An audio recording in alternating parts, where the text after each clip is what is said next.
Welcome class to the lesson that we're going to look at today, which is 6.5, and this is geometric sequences. You've just come and had some experience and success, hopefully, with the arithmetic sequences in the last lesson. And in this one, we're going to look at the other type of number sequence, which in this case is modeled after an exponential type of function. And we've seen this formula before, and so I'm choosing to use the compound interest formula to illustrate the concepts for this lesson. So if you have your handout, you can follow along and fill in as I am.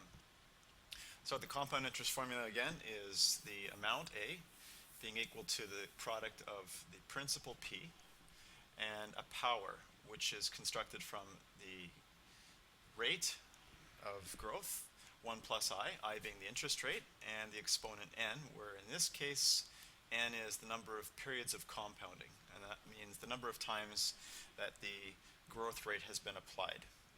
So we're going to start part B is geometric patterns. Part A we looked at was arithmetic patterns, and the very first thing we need for this activity is a principal amount. So I'm going to use $100.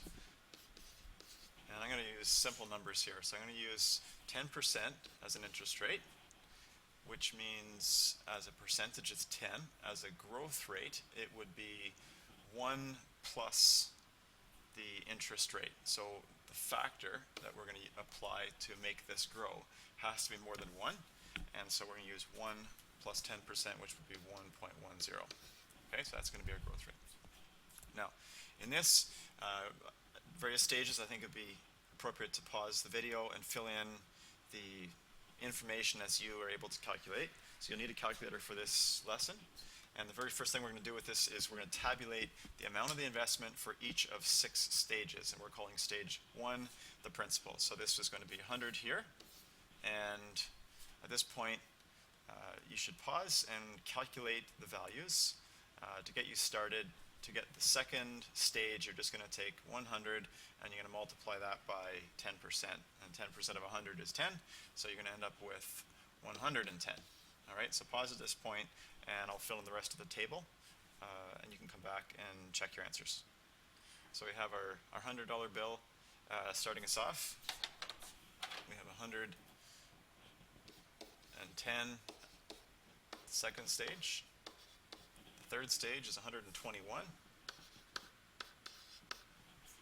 Fourth stage is $133.10. Fifth stage is $146.41. And stage 6 is going to be $161.05. Okay. So let's go back here to our handout slide, and I've tabulated these values as you see there. So we're going to rewrite the amounts as a sequence of values showing the rate being applied to the previous value. So this is like a recursive model here. And that's how exponential functions, of course, grow, is we're always multiplying to get the next value.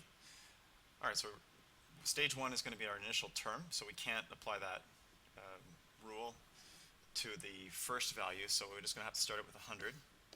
But 110 is the previous value multiplied by 1.1. 121 is 110 multiplied by 1.1. And we can continue that all the way through.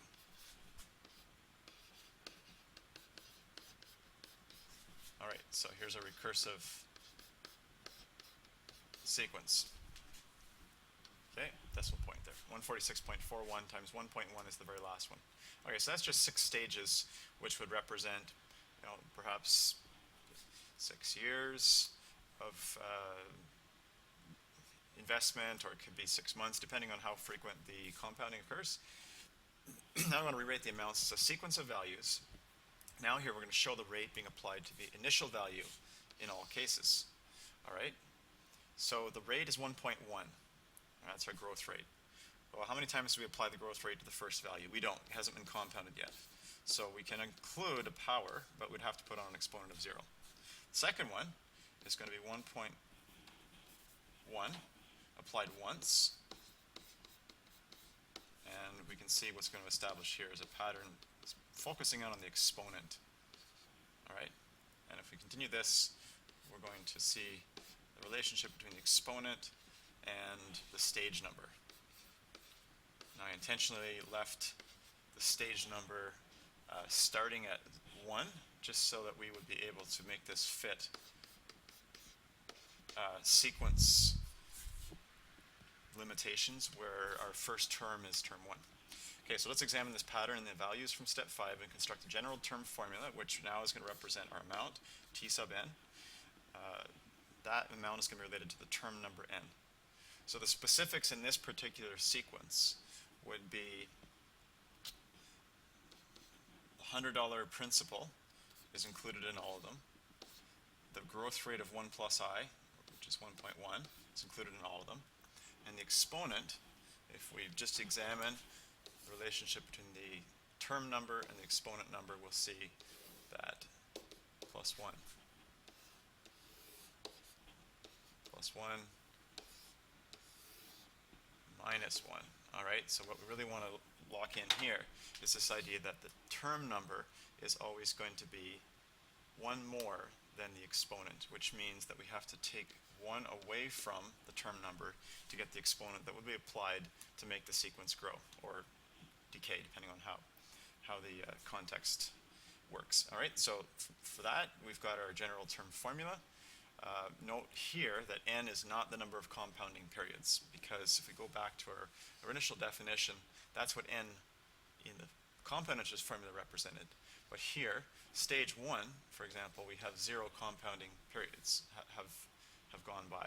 After stage 2, 1 compounding period using the n value for the formula at the introduction.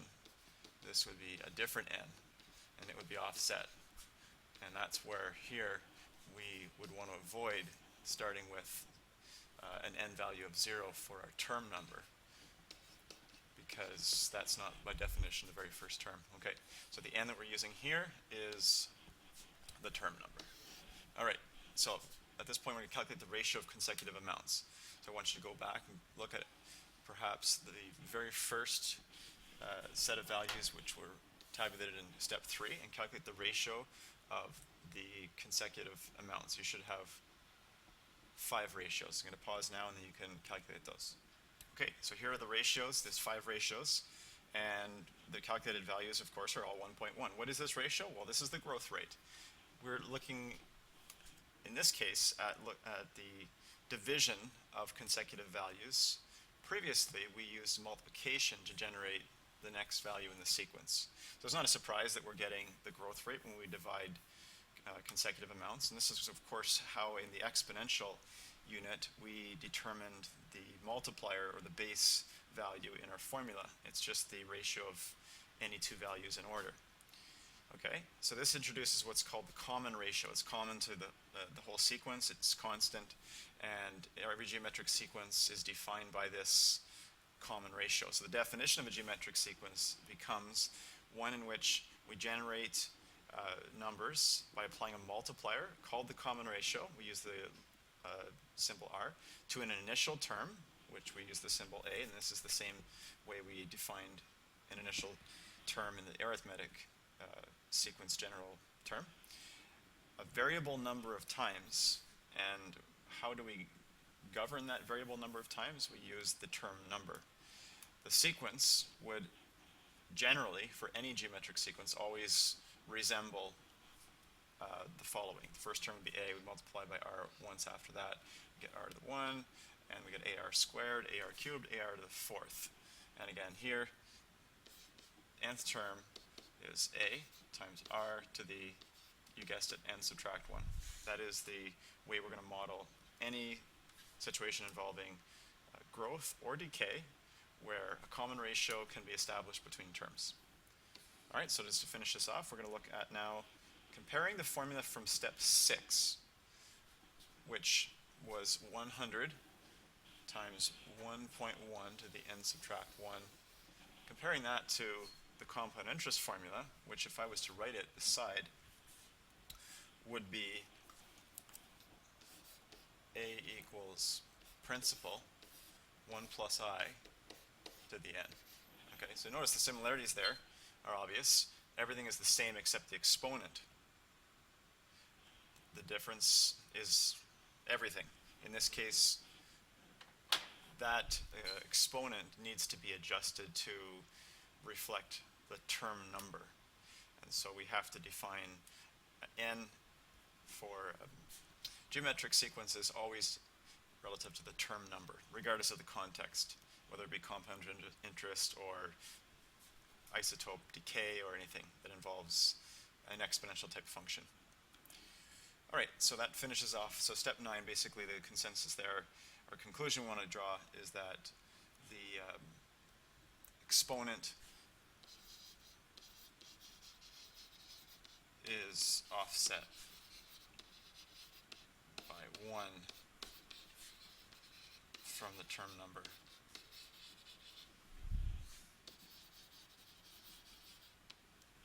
All right, we're going to look at some examples here from your worksheet. This is your worksheet for geometric sequences.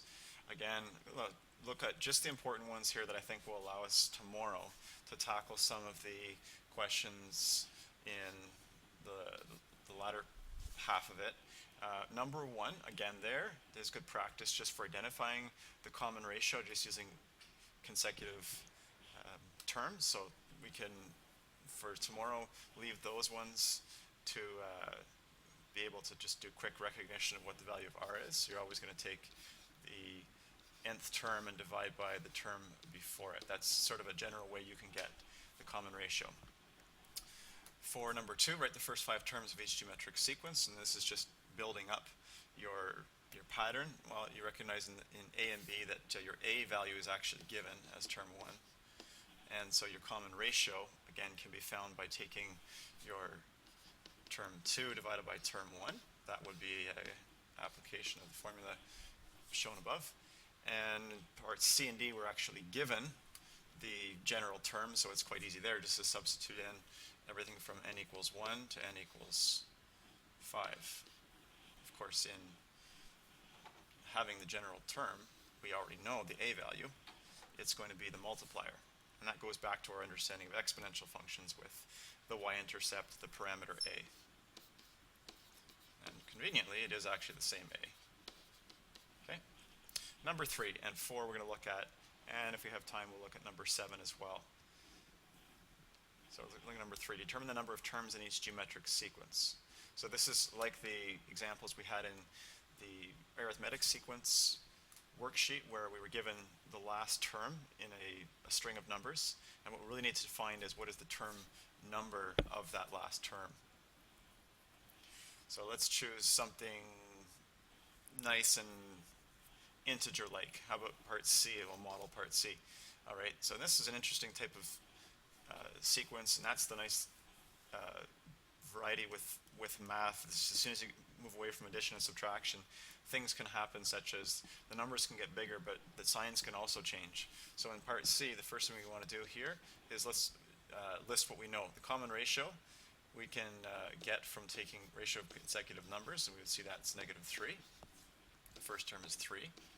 Okay, and what that means our general term as modeled by our term formula form is ar to the n subtract 1, so that means it's 3. Make sure you put a bracket around the common ratio because it's negative value. Want to make sure we don't make a mistake with order operations. We know in this case that 177,147 is a term in the sequence. So we're going to assume that. That's the nth term, where n is unknown. And we would set up by substituting in that number, 177,147, for our term value where n is the unknown. I was thrown off there because the comma in between made me think of 2 separate terms, but it clearly can't be because the signs are changing. All right, how do we solve an exponential type equation? Well, do what you can. Divide both sides by 3, and in that case, 177,147 divided by 3 is going to be 59,049. Now in this case, we have a positive number on the left side, and our base is negative. That should tell us something about the exponent.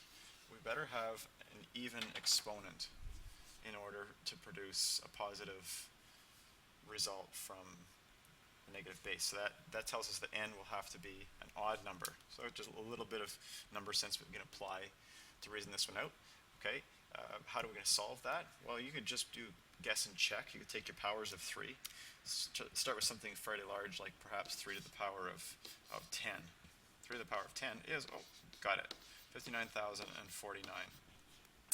Which means that negative 3 to the power of 10 would also be 59,049. So I've actually determined that in this case,